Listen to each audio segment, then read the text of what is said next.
How would you like to break free from addictive narcissists? Jodi Pavlok will tell us how to do it. And what's so special about Jodi is that she's an author and supporter of mental health awareness.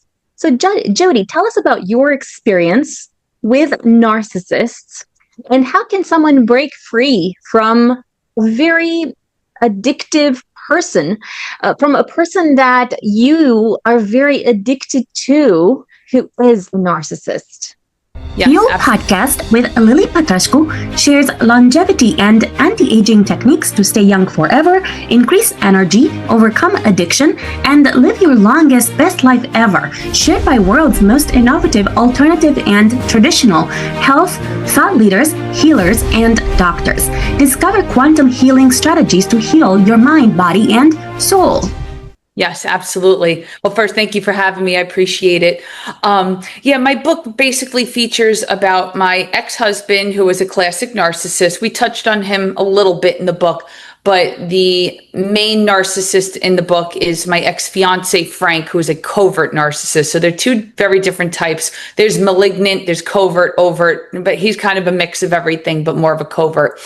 I want to say with narcissists, a lot of them do love bombing, the charm, the manipulation, the love bombing. So it's kind of scary. It's hard to detect because when you first meet somebody like this, you're thinking, wow, they're really into me.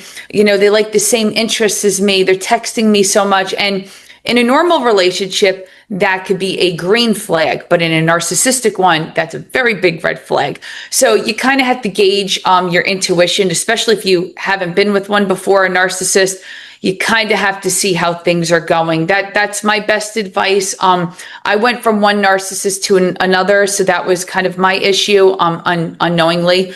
But with my ex-fiance, I knew of him from years ago, and I wasn't looking to date, and I was going through my divorce, and I ran into him, and we started talking, so I was comfortable with him already. He wasn't just like some weird guy I met off of a dating website or something, which of course, there's nothing wrong with that, but I have a thing with, being comfortable with people and trusting people. Obviously, you have trust issues after being with the narcissist. So, I had that comfortableness with him.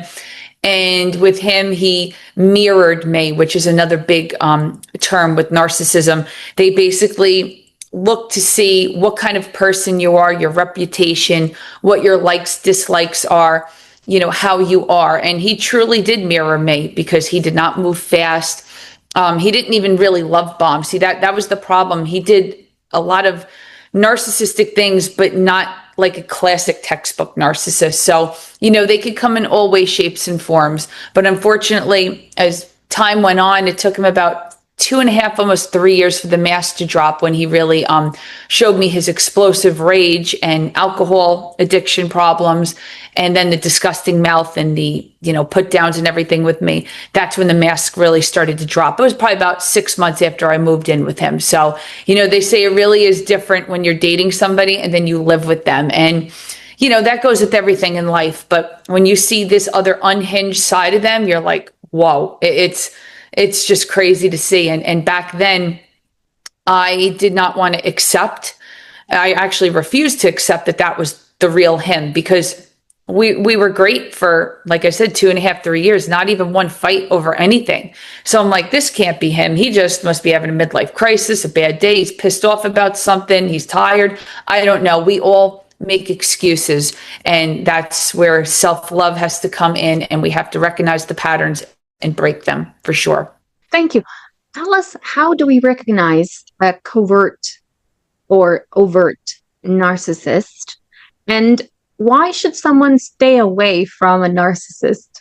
Yes, absolutely. Well, like I spoke of before, if it's like right away, texting and phone calling a lot. My ex would call me literally, not even joking, about 30 to 50 times a day. He had to know what I was doing every minute of the day.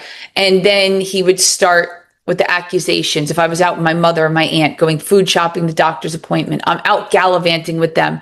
Oh, after you get the cold cuts, you're going to be behind the counter, fooling around with the guy. The most stupidest things they would say. So that would be like the first recognition is too much with the texting, the phone calls, saying I love you too fast, and just kind of, like I said, mirroring you. If they have a little bit too much in common, it's like a facade. It's a show just to say, hey, trust me, I like to do these things too. Oh, I like this person in concert and everything. It's all a ploy to bring your vulnerability down. And then they want to like kind of hinge on to that and then say, oh, okay, now I got her comfortable. She's bringing it down.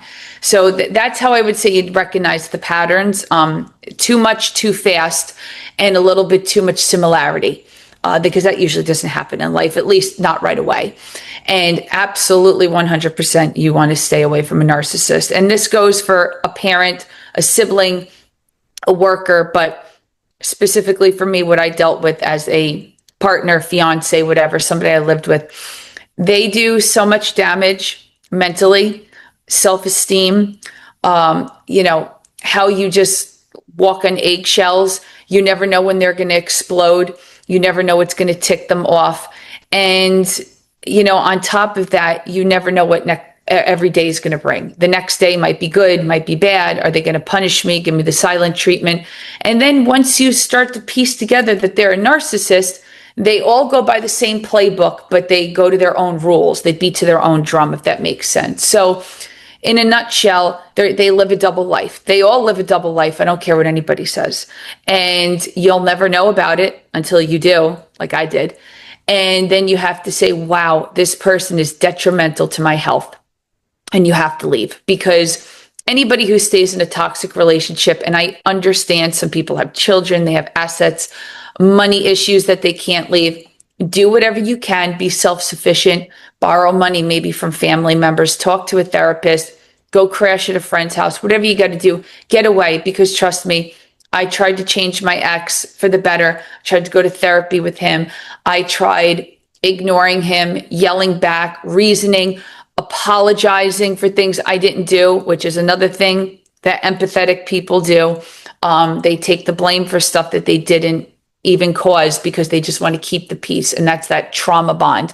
And let me tell you, when you're with a narcissist and you have a trauma bond, that is the hardest thing to break, because not only do you love them, you are chemically addicted to them.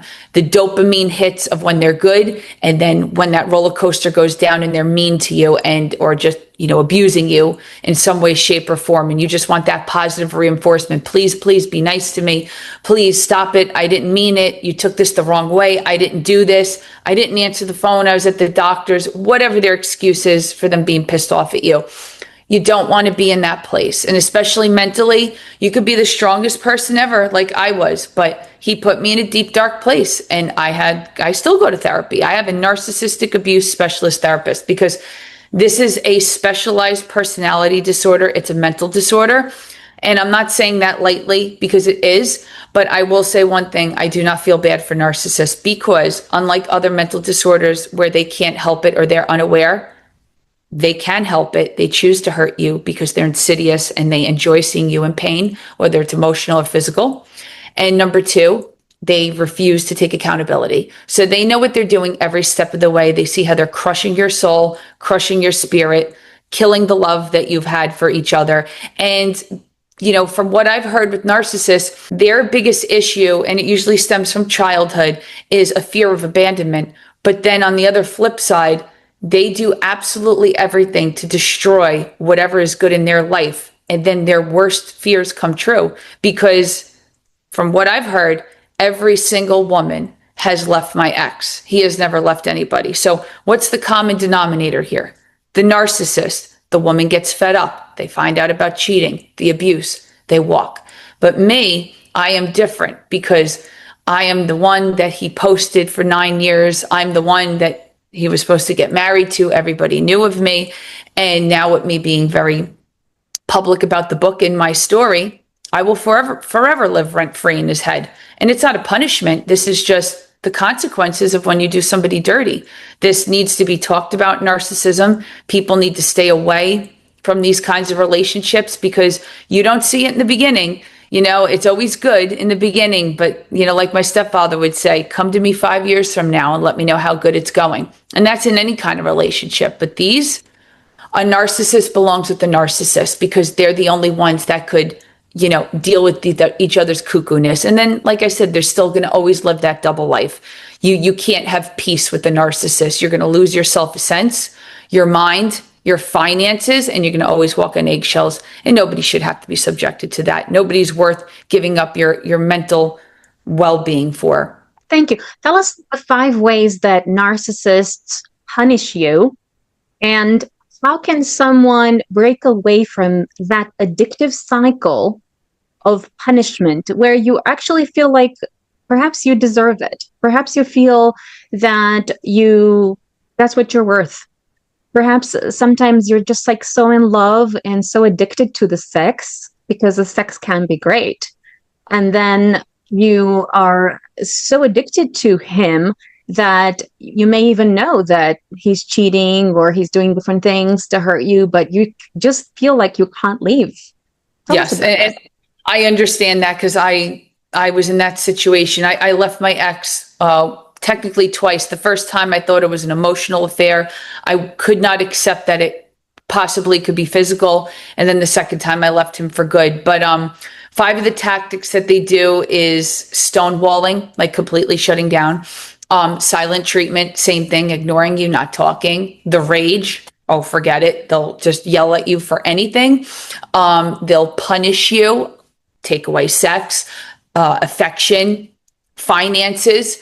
And the 5th one, I'd say is the ultimate one is a discard, where they try to get rid of you first. I didn't, go through that. I got rid of him, but that's what I've heard what they do. Those are like the 5 main tactics. And from my experience, what I dealt with the first time when I found out about him with the affair, he's 18 years older. Okay. And I found out he is having an affair with a 70-year-old married woman, somebody older than my mother. So let's try to put that together. I'm 41 now, but it's like, wow, you have mommy issues. You want somebody older than was going to be your mother-in-law. That's just sick on so many levels. So right there, that's why I couldn't believe it. I'm like, you got to be kidding me.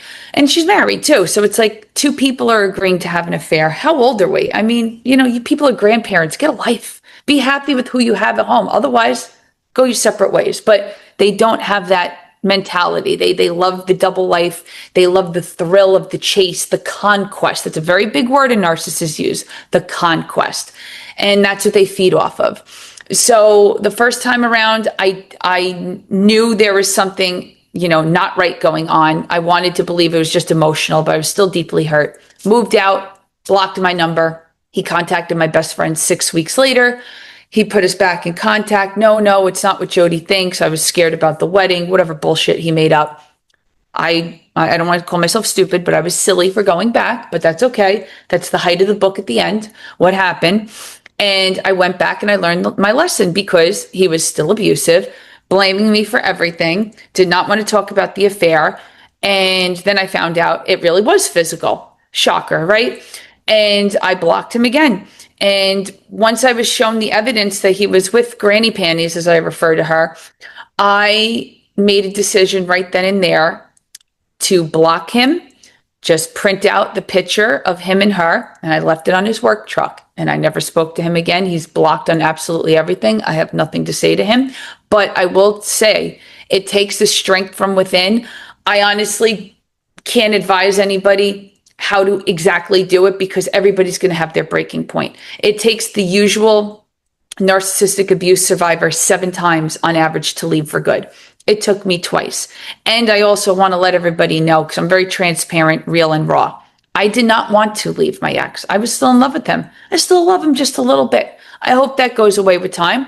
If it doesn't, it's okay because it was real for me. But just because I have a little bit of love for him, I don't want to talk to him. I don't want to see him. I never want him back. I don't want to say, hey, how are you? He's dead to me. He's dead as anything. That's how you have to move on, as if they never existed or they died, because you have to grieve a person that not only existed, they're a figment of your imagination, because this is a whole facade they put on for you to fall in love with them, because they hate themselves on the inside. So they have to be an actor and put on a show. And then you have to grieve a relationship that really wasn't set on solid foundation. It was all based off of lies and cracks all over the place.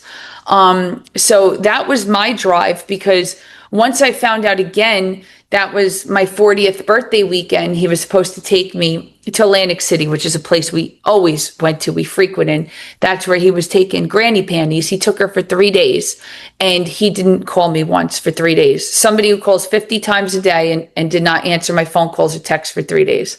Yeah, I'm not that stupid. So they think they're highly intelligent, but they're actually the dumbest of the dumb. And they always get caught. You know, they can keep playing the same mantra, but everybody always usually catches on.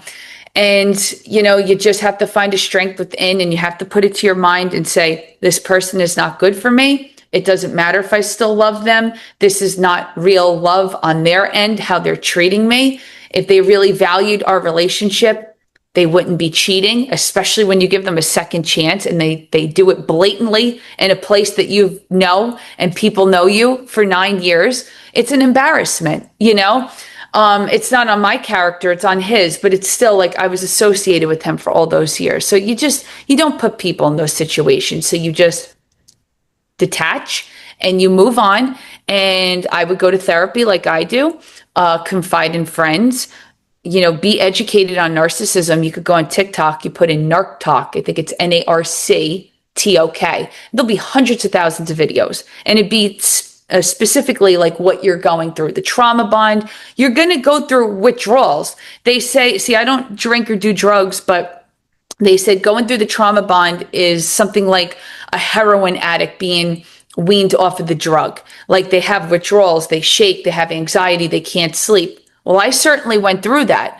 And I knew it was because of my attachment style with him. And I did love him. And I didn't want to leave, but I wasn't going to put up with, you know, being the main supply at home. And then he's running around with this old lady and hookers on the side. No, I don't need that. That's not a real relationship. So you just got to keep reiterating to yourself that you deserve better, and you need people in your life to validate you, because there'll be times where even I still, you know, questioned certain things he did, and my friends witnessed it quite a couple of times, him abusing me in public. That's not usual of a narcissist. They usually only do it behind closed doors, but he made the mistake many times of doing it in front of people. And you know, I talk about it sometimes with them. They're like, yeah, Jodi, no, he was really a son of a bitch to you. He really was. No matter if he was drinking and I didn't know he was doing drugs again. This is stuff I thought he did in his 20s and he grew out of. You know, this is 30 plus years later, almost 40 now. But they're going to be who they are at the end of the day. They're never going to change. And I tell everybody who listens to the podcast, read my book, don't ever question when you leave a narcissist, would it have gotten better? Would they have changed? I can promise you 100% no. There are some self-aware narcissists that do go to therapy and they could conform to society a little better. But let me tell you, that's like 0.01%. A narcissist as a narcissist at the end of the day. And if anything, from what I've seen, they get worse with age. I mean, my ex is almost 60 and he's playing games like he's 17 years old. It's mind-blowing, but I'm just happy that I'm out of that situation and I'm not exposed to any craziness anymore, walking on eggshells and making a better life for myself and trying to help people get out of the same situations. Thank you. Tell us about gaslighting and cheating. Yes. So imagine, let's say you look at your partner's phone and you see a few very saucy messages from his other lovers. Yep. And then you confront him and then he actually says, no, you're crazy. I have nothing to do with this and nothing happened. You're just assuming, you're just imagining things. How do you get over this kind of addiction that you have? How do you kind of like wean yourself off the addiction that you have towards this man that you're absolutely madly in love with? And especially if you're having great sex and he's making you feel loved every time you're there. But then let's say he disappears for, like you said, 3 days with no contact, or a week or 2 weeks. And then he comes in running as if nothing happened. And you're just like his best, lover ever, the most beautiful woman that he has ever seen. How do you cope with that? Absolutely. Well, I put this in the book as well. When they start treating you a certain way for such a long time, your browbeat put down. For me personally, the sex declined and I wasn't enjoying it because all that would play in my head, because I do overthink as well, All I hear would him be calling me a cunt, a bitch, a whore, all these disgusting things. So even when we had intimate time, and this is 2 years before I left him, I struggled with this for 2 years before I left him, but I still didn't leave him because that's how much I loved him. I wanted to believe in potential he didn't have. I just kept replaying in my head, and I truly did not enjoy the last 2 years being intimate with him because it was just kind of like, routine, and it was not enjoyable for me because I know of all the names he would call me almost on a daily basis, and it was giving me the ick. It was giving me the ick, even though I was deeply in love with him. It is the weirdest thing because you're such a paradox with yourself. You can love somebody so much, and then you want to be intimate with them, but then when you are, you're like, I can't get into it because look how he talks to me. Like, this isn't once, this isn't twice, this is a daily occurrence. And then when he drinks or does drugs, oh, forget it. Game's over. So that's what I struggled with. And then when you show them the evidence, they're going to blame the other person. Oh, well, they sent that to me. I didn't respond. That's photoshopped. That's from years ago. I can't help that people messaged me that. Yeah, you can. You shouldn't be talking inappropriately. You shouldn't be talking to exes. If they send you something, disgusting, you delete it and you don't talk to them again. You block them. Now, I'm not saying in relationships you have to have all these big rules, but let's flip it on the other side. If a guy was texting me pictures of their genitalia or saying all these things, oh, forget it. He would have probably choked me out, even though it's not my fault.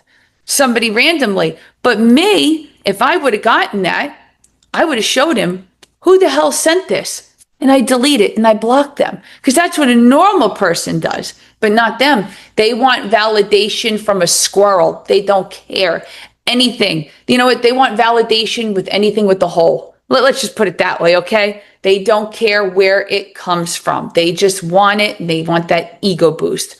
And when they do go off and scurry and then they come back, you have to tell yourself, do I want this kind of life? Do you want to wonder where they are for 3 days? What happens if they're getting an STD and they come home and bring it to you? What happens if they're blowing through your money, with drugs? They put you in harm's way in so many ways more than one. And you just have to keep reiterating to yourself, this is not a real relationship. This is not how it's supposed to go. And I used to tell myself all the time, it's going to get better. No, it's not. I hate to be the bearer of bad news, but you got to call a spade a spade. A narcissist is not going to change. They're going to keep getting worse. And I will tell you this one thing that I learned, a very hard lesson. The more you allow their mistreatment and bad behavior, the more they're going to do it to you because they think that you accept the bad behavior and they're going to keep testing your boundaries. That's what my ex was doing. That's why he wanted me back a second time. I am convinced that he wanted to see if he could get me moved back in the house, shut up, compliant, paying the bills again with him, and having his little granny's panties on the side whenever he could get away to see her. I'm convinced of it because they all live a double life. Plus, when he's out at work, I don't know if he really was at work. Yes, I got him his last job, but you can't keep an eye on somebody 24/7. They're not a baby. They shouldn't have to be watched. And if you have to feel like that in a relationship, is it really worth it? It's not at the end of the day. And listen, I feel bad for the people who are struggling with that trauma bond. It is otherworldly to break, and it's going to be the hardest thing you do. But you can do it. You just got to believe in yourself, have the right people behind you. And listen, there's no shame on being medication. If you have high anxiety, a little depression, that's fine. I take anxiety medication. I've always been anxious, especially what I went through with him. Oh my God, forget it. But it's a part of who I am, and I'm not ashamed of it. I do what I do to cope, to help people. And everybody has their own healing journey, what works best for them. Just stay on that road and have people that are behind you so you don't fall off of it. If you're worried that you're going to break no contact or make an excuse to reach out to them, call your best friend instead. Say, hey, I'm having a weak moment. Talk to them. Let them get you out of that funk. And you will. And you have to keep believing in yourself. Thank you. Tell us where entrepreneurs can connect with you. Yes, absolutely. Everybody can go to www.jodilynpavlock.com. There you'll see my teaser trailer for the book. Then it goes right to the Amazon link for Jekyll Can't Hide, and it's HYDE, a good play on words. I'm also on Facebook, Meta Certified, Jodi Lynn Pavlock. Instagram, Jodi Pavlok, and TikTok, Jodi P 1984. And I also run, if you could see the banner behind me, Jodi's Triumph, a narcissistic abuse support group on Facebook. Anybody's welcome to join, and anybody can DM me if they have any questions or they feel like they want to reach out. Follow me for more interviews with world's most innovative health change makers to live your healthiest life ever.